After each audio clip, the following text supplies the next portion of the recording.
जी, आज मैं एक संत के साथ में बैठा हुआ हूँ जो कि महंत जी विष्णुदास जी हैं, जो कि हमें इस नए घाट के बारे में और अयोध्या धाम के बारे में कुछ बातें साझा करेंगे, जो कि हमारे दर्शकों को जानने के लिए बहुत ही आवश्यक है।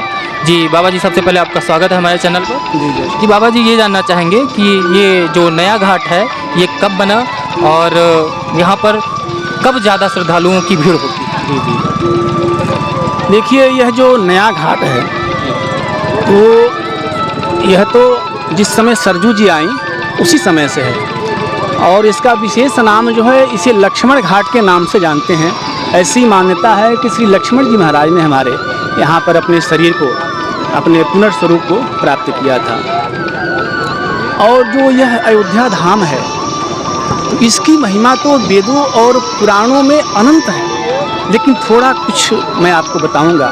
संत गोस्वामी तुलसीदास जी महाराज ने लिखा है कि बंदों अवधपुरी अति पावन, सरजू सरिकली कलुष्ण सावन, जा मज्जनते बिनहि प्रयासा, मम समीप नर पावहि बासा।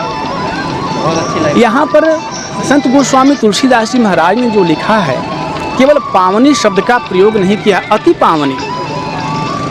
जो पावन को भी पावन बनाने वाली है वह यह सरजू जी है। और भगवान श्री राम के समय से यह दो वस्तुएं आज भी यहाँ पर है। कौन सी वस्तुएं? एक तो इस अयोध्या धाम की मिट्टी, ये वही मिट्टी है जिस मिट्टी में भगवान श्री राम का जन्म हुआ, प्राकट्य हुआ। इस मिट्टी में भगवान श्री राम अपनी लीलाओं को किए हैं, खेले हैं, कूदे हैं, बच्चों के साथ में बाल लीलाएं किए हैं। और दूसरी यह सरजू जी हमारी। संत गोस्वामी जी महाराज ने बताया कि जा मज्जनते बिनहि प्रयासा, केवल स्नान करने से भगवान का सामीप्य का अर्थ होता है भगवान के समीप जीव का वास मिल जाए। भगवान का सामीप्य का अर्थ ये नहीं कि वैकुंठ में, नहीं। भगवान के समीप का अर्थ है जहाँ भगवान लीला करते हैं, जहाँ भगवान का प्राकट्य होता है, वहाँ इस जीव का वास मिल जाए। और देखिए, जितने भी तीर्थ हैं सबकी महिमा अपार है, लेकिन जो अयोध्या है ना, इसकी महिमा कुछ और ही है। 7 मोक्षदायिनियाँ नगरियाँ हैं, शास्त्रों में वर्णन है। अयोध्या, मथुरा, माया, कांची, काशी, द्वारावती, अवंतिका, सप्तपुरिष्ठ मोक्षदायिनी नगरी। लेकिन यह जो अयोध्या है, अयोध्या पुरी मस्तक, सबका मस्तक है यह। और इस अयोध्या के जो वासी हैं, भगवान ने स्वयं कहा है, यद्यपि सब वैकुंठ बखाना, वेद पुराण विदित जग जाना, अवधपुरी सम प्रिय नहीं को, यह प्रसंग जाने को। यह स्वयं भगवान श्री राम कहते हैं। यद्यपि वेद और पुराण तो वैकुंठ का वर्णन करते हैं, लेकिन भगवान कहते हैं अति प्रिय मोह यहाँ के वासी, इस अयोध्या के धाम की जो वासी हैं वह मुझे अति प्रिय है। और आपको थोड़े में ही बता दूं कि साक्षात भगवान के जितने भी अयोध्या वासी हैं ये सब पार्षद हैं भगवान के। और एक बात मैं आपको और कहना चाहूँगा कि जैसे हम सब जानते हैं कि भगवान तो वैकुंठ में रहते हैं, भगवान क्षीर सागर में रहते हैं, सबका मानना है। लेकिन बात ऐसी नहीं है, क्योंकि वेदों और पुराणों में तो अनेकों वैकुंठों की चर्चा आई है। स्कंद पुराण में वर्णन आया है, श्री नारद जी महाराज ने पूछा है भगवान से, भगवान आप रहते कहाँ हैं? कभी कभी मैं मृत्यु लोक में भ्रमण के लिए जाता हूँ तो देखता हूँ कि जीव बड़े दुखी हैं वहाँ, तो आपका अगर कोई अस्थाई पता हो तो आप बता दें, तो मैं वहाँ के जीवों को यह संदेश पहुँचा दूँगा। श्री भगवान ने अपने श्री मुखार बिंदुओं से कहा है कि हे नारद,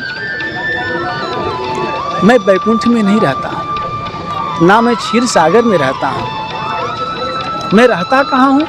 ना हम वसामि वैकुंठे, न योगी नाम हृदय च, मद भक्ता यत्र गायन्ति तत्र तिष्ठामि नारद।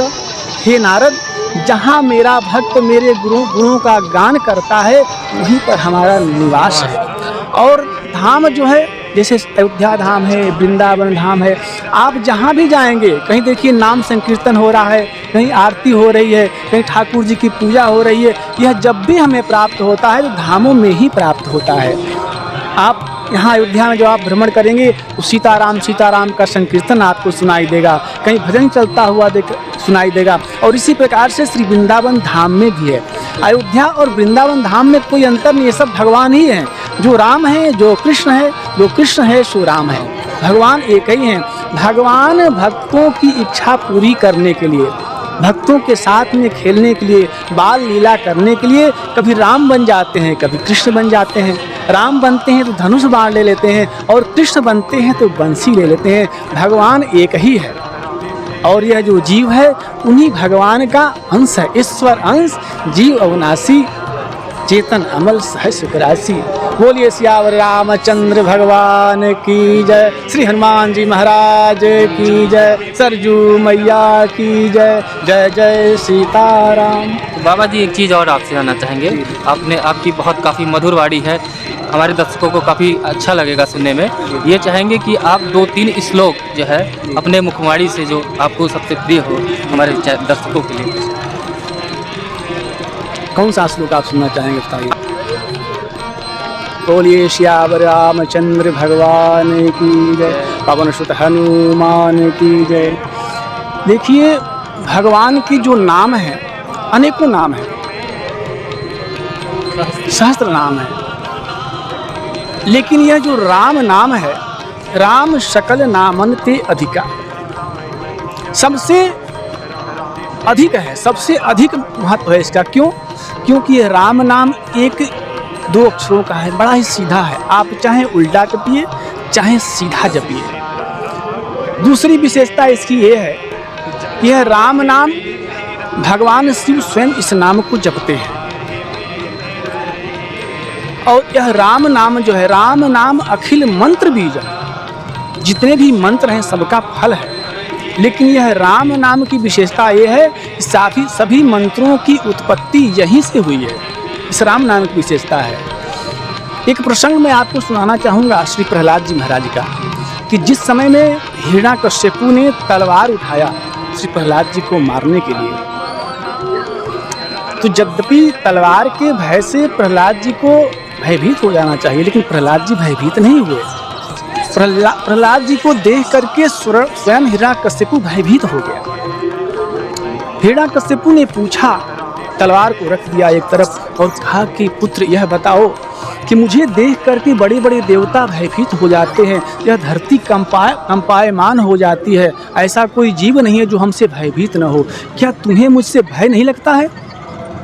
श्री प्रहलाद जी महाराज ने कहा कि नहीं पिताश्री, मुझे आपसे भय क्यों नहीं लगता, आखिर क्यों नहीं लगता है? प्रहलाद जी ने कहा कि पिताश्री, क्योंकि जिस भय की आप बात कर रहे हैं वह भय भी भाग गया है, मैं उनके नाम का जप कर रहा हूँ। आपन संस्कृति घोरा यन्नाम विवशो गृणन ततः सद्यो विमुच्येत यद विभेति स्वयं भयम। स्वयं भय भी जिससे भयभीत होकर के भाग गया है, मैं उसके नाम का जप कर रहा हूँ। श्री रामचरितमानस में भी वर्णन आया है। श्री विभीषण जी महाराज ने कहा है, तात राम नहीं नर भूपाला भुवनेश्वर कालम कर काल। जो काल का भी काल है वो कौन है? राम है। यह विशेषता है राम नाम की। इसलिए प्रहलाद जी महाराज ने कहा, हे पिताश्री, आप राम नाम की शरण में जाए। राम नाम की शरण में जाने से क्या होता है? इस जीव का कल्याण हो जाता है। यह राम नाम की विशेषता है और यह राम नाम सर्वोपरि है। राम नाम मीठा है। यह मैं केवल सुनने सुनाने के लिए नहीं कह रहा हूँ। इस राम नाम की विशेषता जाननी है तो आप स्वयं जप करके देख लीजिए, कुछ ही समय में आपको उसका अनुभव प्राप्त होगा। यह राम नाम की सबसे बड़ी विशेषता, और कलयुग में तो विशेष रूप से कलिंग सभाजी अंत्यार्या गुणज्जाशार भागिन यत्र संकीर्तने नैव सर्वस्वार्थोभिलभ्यते। ये जितने भी श्लोक मैं बोल रहा हूँ सब श्रीमद् भागवत से हैं। यद्यपि गोस्वामी तुलसीदास जी महाराज ने जो लिखा है वो रामचरित लिखा है, भगवान श्री राम के चरित्रों का बड़ा सुंदर वर्णन किया है। लेकिन क्या बताएं, संत श्री व्यास जी महाराज ने भी जो राम कथा लिखी है वह रामचरितमानस से कम नहीं है। जो प्रकाश संत गोस्वामी तुलसीदास जी महाराज ने रामचरित्र पर दिया है, प्रकाश डाला है, उससे भी कहीं अधिक दिव्य व्याख्या संत श्री व्यास जी महाराज ने लिखी है। भगवान श्री राम की पूरी वंशावली का उन्होंने वर्णन कर दिया है संक्षेप में ही। इसलिए राम नाम के बिना, राम कथा के बिना कोई भी शास्त्र पूरा नहीं होता है। जहाँ कृष्ण है वहाँ राम है। जहाँ जहाँ पर श्री व्यास जी महाराज ने भगवान कृष्ण की वंदना की है वहाँ वहाँ श्री राम की वंदना हुई है। यद्यपि भले ही वो बलराम के रूप में हो, लेकिन राम नाम शब्द आया है। यह व्यास जी महाराज की विशेषता है। इसलिए राम और कृष्ण में कोई भेद नहीं है। यह महामंत्र है जो हम लोग जपते हैं, हरे राम राम राम हरे हरे, हरे कृष्ण कृष्ण कृष्ण हरे। ये महामंत्र है। मंत्र महामणि विषय ब्याल के, मेटत कठिन कुअंक भाल के। जो कठिन से कठिन आपके भाग्य में नहीं है, आपके भाग्य को बदल सकता है, यह भगवान के नाम की महिमा है। नाम संकीर्तनम यस्य सर्व पाप प्रणाशनम, सभी पापों को नष्ट कर देता है। श्रीमद् भागवत का श्लोक है। भगवान के नाम की महिमा, भगवान के धाम की महिमा, भगवान के गुणों की महिमा यह अपार है। नाम रूप लीला धाम ये चारों एक ही हैं। धाम में वास करिए, भगवान के नाम का जप करिए, भगवान के नाम का संकीर्तन करिए, यह भगवान की विशेषता है। जीव सहज में ही अपने स्वरूप को प्राप्त कर लेता है। बोलिए सियावर रामचंद्र भगवान की जय। ये थे महाराज जी जो अपने मुखबाणी से आप सभी के सामने अयोध्या धाम के बारे में और प्रभु श्री राम के बारे में वर्णन कर रहे थे कि उनकी महिमा कितनी है, उनके नाम में कितनी महिमा है। जैसे कहा गया है कि राम से बड़ा राम का नाम। तो प्रभु राम का नाम लेते रहिए और जीवन में आनंदमय होते रहिए। इसी में सुख है, उसी में आपके जीवन में जो आप चाहते हैं हासिल कर सकते हैं। इसी के साथ बहुत बहुत धन्यवाद।